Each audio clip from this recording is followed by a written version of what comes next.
has the full support of the United States against the pro-Iranian terrorist organizations in the Middle East. But Washington's support for Israel increases the threat of attacks by Tehran-directed terror groups against U.S. military bases in the Middle East and naval assets in the Red Sea.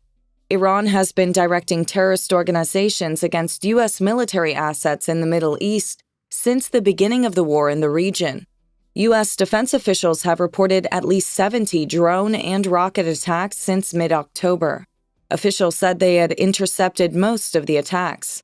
More than 60 U.S. soldiers have been slightly wounded in these attacks in Iraq and Syria. In Iraq, the affected locations include Al-Assad Air Base in Anbar Governorate and Al-Harir Air Base in Erbil Governorate. In Syria, the attacks occurred near the Al-Tamf Base in Homs Governorate and the Konoko oil fields in Deir ez-Zor Governorate.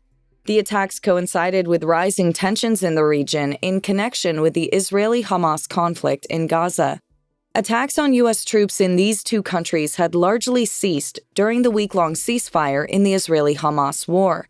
In recent days, however, tensions have intensified as Iran has redirected its terror proxy forces against the United States, one of Israel's biggest supporters. Most recently, a dramatic attack took place in Iraq, one of the countries where U.S. bases are located. Iraqi security sources said at least 5 pro-Iranian terrorists were killed in an airstrike in northern Iraq, a day after Baghdad warned Washington against attacks on its territory. Senior security officials in Kirkuk province said the surprise attack occurred at a facility used by an armed group affiliated with Hashad al-Shabi, a terrorist group of former paramilitary forces integrated into Iraq's regular army. Shortly after these statements, Baghdad defense officials reported that a drone targeted a position of the al-Nujaba group in the Dibis area. In this regard, a U.S. military official confirmed that a self-defense strike was carried out against a drone launch site near Kirkuk in response to an imminent threat in northern Iraq. In line with the U.S. statement, Iraqi police reported finding the wreckage of a drone apparently at the site of the shelling. Following the U.S. self-defense strikes, the drone targeted a facility of the pro-Iranian terrorist group Hashad al-Shabi in Iraq, causing significant damage to the organization's headquarters. With this critical strike, the United States sent its latest harsh message to pro-Iranian terrorist groups directly to Tehran. The Iraqi government also shared critical assessments about the attacks in Iraq.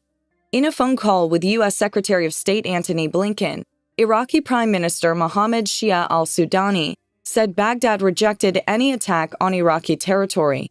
Al-Sudani also stated that the Iraqi government is determined to ensure the security of the international coalition advisors in Iraq. Having succeeded in stopping pro-Iranian terrorist organizations in Iraq, the U.S. has been maintaining security measures in the most critical landlines of the Middle East geography, as well as in the strategic maritime areas in the region. In recent days, the Houthis in Yemen, backed by Tehran, have been targeting both U.S. and Israeli naval forces, as well as civilian cargo and oil ships. The most recent example of this occurred during the recent U.S. attacks on Iraq. Most recently, the Houthi terrorist organization attempted another terror attempt in the Red Sea. Commercial ships in the Red Sea were attacked with drones and missiles, and a U.S. warship there opened fire in self-defense. As part of an hours-long attack claimed by the Houthi terrorist group in Yemen, it emerged. The attack had the potential to mark a major escalation in a series of naval attacks in the Middle East linked to the Israel-Hamas war. It was the first time in the conflict that multiple ships found themselves the target of a single Houthi attack. These were the Bahamas-flagged bulk carrier Unity Explorer and the Panama-flagged bulk carriers No. 9 and Sophie II. Among these ships was the USS Carney, a member of the U.S. Navy. According to the U.S. Central Command, primarily the Navy destroyer USS Carney detected a ballistic missile fired from Houthi-controlled areas of Yemen at the Bahamas-flagged bulk carrier Unity Explorer.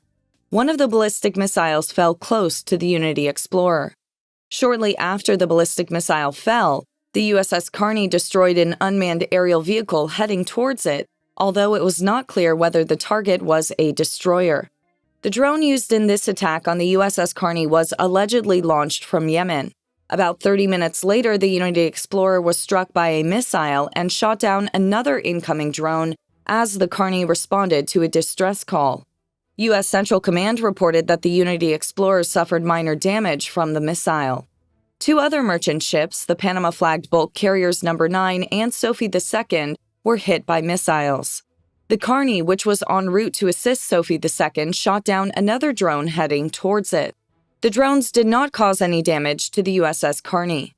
The U.S. Central Command has reported that they have found ample evidence that these attacks launched by the Houthis in Yemen are entirely Iranian. In fact, one of the first concrete evidence on this issue was the first statements of the Houthi terrorist organization. Yahya Saree, the spokesman for the Houthi terrorist organization, claimed responsibility for the attacks and confirmed that the first ship was hit by a missile and that the second ship was hit by a drone while in the Bab al-Mandeb Strait, which connects the Red Sea to the Gulf of Aden. Saree did not mention the involvement of any U.S. warship in the attack, but it was clear that the USS Carney was also targeted. Saree also confirmed that the first ship was the Unity Explorer, which belongs to a British company whose officers include Dan David Ungar, who lives in Israel. In other words, Iran was directly targeting U.S. and Israeli sources in many parts of the Middle East using terror proxies. While the Houthis' failed attempts failed to harm the U.S. Navy, these Iranian-backed terrorist activities have a significant impact on civilian maritime activities. As you may recall, the Houthis seized a Japanese-owned transport ship in the Red Sea off the coast of Yemen. The terrorist organization is still holding this ship near the port city of Hodeidah. So what is the solution to this situation? How can Iran and pro-Iranian terrorist groups be prevented from attacking civilian vessels and members of the U.S. and Israeli navies in critical maritime areas such as the Eastern Mediterranean, the Red Sea, the Sea of Oman, and the Persian Gulf? First of all, these areas where U.S. Navy assets are located are very important in this regard. It is known that the USS Eisenhower destroyer group is currently transiting the Persian Gulf, and that submarine groups are accompanying the U.S. Navy. On the other hand, it was reported that the U.S. Navy assets in the Eastern Mediterranean were last seen near the island of Crete. The USS Gerald Ford, the world's largest aircraft carrier, was last seen in the harbor near the island. But in addition to these naval assets from the United States, the EU, and NATO member states should also be deployed to strategic maritime areas in the Middle East to support the pro-Iranian terrorist forces. Most recently, the United Kingdom came to the Middle East in support of the U.S. Navy. UK officials had announced that HMS Diamond would be sent to the Persian Gulf for the last time due to the increasing tension in the Red Sea. But more countries need to support it. In short, it's only through solidarity against terrorist organizations that the order in the Middle East, which Iran is trying to turn into hell, can be destroyed.